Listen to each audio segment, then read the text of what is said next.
What's up, everyone? Aubrey Trades here, coming at you with a little bit of a Sunday night study session. We're going to talk about some OTC names I'm going to be paying close attention to tomorrow at the Open. First one we're going to talk about is PBYA. Now, if you've been watching my videos, you know I've been watching this for the past few days. You can see I already have a bunch of lines drawn here.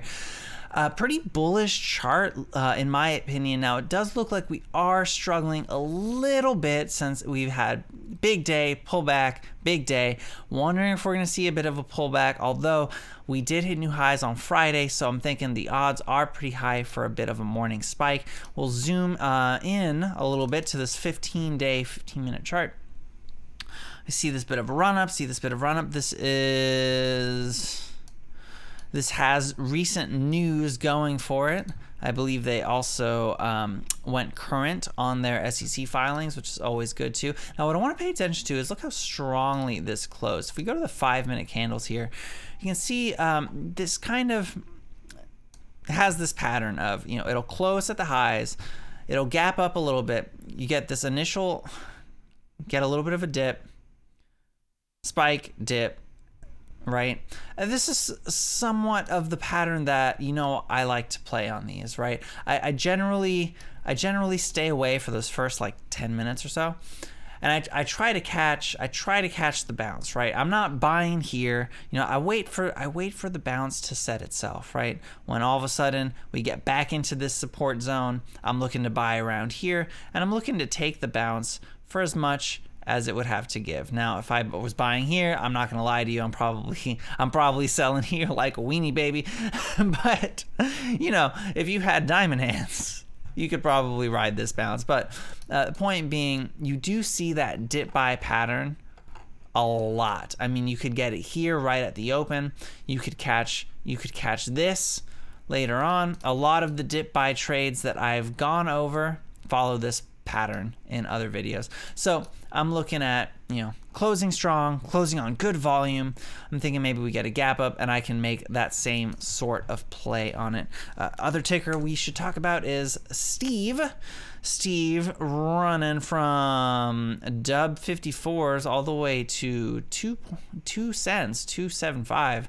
To be technical, but we kind of bounced off of the support line here in the 1.5s, and we're just kind of hanging around. So I want to see, do we get a morning spike at the open to retest these highs, or do we get a bit of a sell-off? We get a bit of a sell-off. I'm really paying attention to this 1 cent level for a potential bounce to retest 179. If you get in at 1 cent and you get to 179, that doesn't look like much. That's a good gain. That's a real good gain, right? Other one that we should talk about too is TSOI. This is up cryptocurrency related play. They launched their own token. Wait, no. That's WDLF. This is a COVID-19 play. And the press was that they had a new person join their board of advisors. This has hit a high at 12 cents, kind of closed a little bit here in the mid range, closer to where it opened, to be honest. So I'm wondering, does this have continuation in it? Do we get a morning spike? Usually when I see things like this closer towards where they open, you get more of a panic sell-off the next day. However, it is the Friday effect. Friday effects usually see things spike more than they sell off. So we shall see. I only want to do dip buys at this point right now. It's the only profitable thing I have. It's the only thing I'm going to look for. So, if it sells off, I'm looking at this 8s range for it to catch a bit of a floor, right? 8s probably looking to sell into the 9s, 10s, or if I have diamond hands, hold for the retest of 12s, right? WDLF, now that's the one I was actually talking about earlier with the launch of its own crypto token, WDLF token on the Ethereum blockchain, almost pushing to a cent, closing pretty even like underneath the open, to be technical. So I'm looking to see how this reacts at the open. If it's a panic sell-off, I'm paying attention to the 6.5 area. If 6.5 fails, and if 6 fails, it's anybody's game, right? Maybe it spikes at the open and pushes new highs, but for me, I'm looking for this dip buy. I'm looking for the bounce plays. That is what I'm the most interested in. We'll do a special shout out to EEGI, which is up on a company tweet, sold off a little bit into the close though. So again, panic dip buy. Panic dip buy. Another one worth mentioning, honorary mention to NSAV, up 34%. And breaking this downward trend from the daily charts. So I would be looking for it to retest this downward trend and for that to become support for continued upside, possibly to fill this gap and maybe test this 475 range. Definitely going to be on the lookout for that.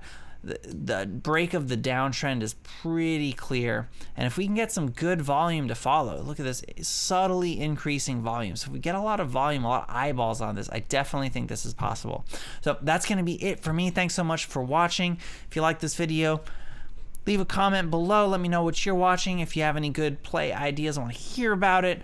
Let me know what you want to see from this channel in the future. Otherwise, I'll catch you tomorrow and we'll go over some of the new runners that pop up on our pre-market scans in small cap land. I'm Aubrey Trades. I'll see you in the next video. Later.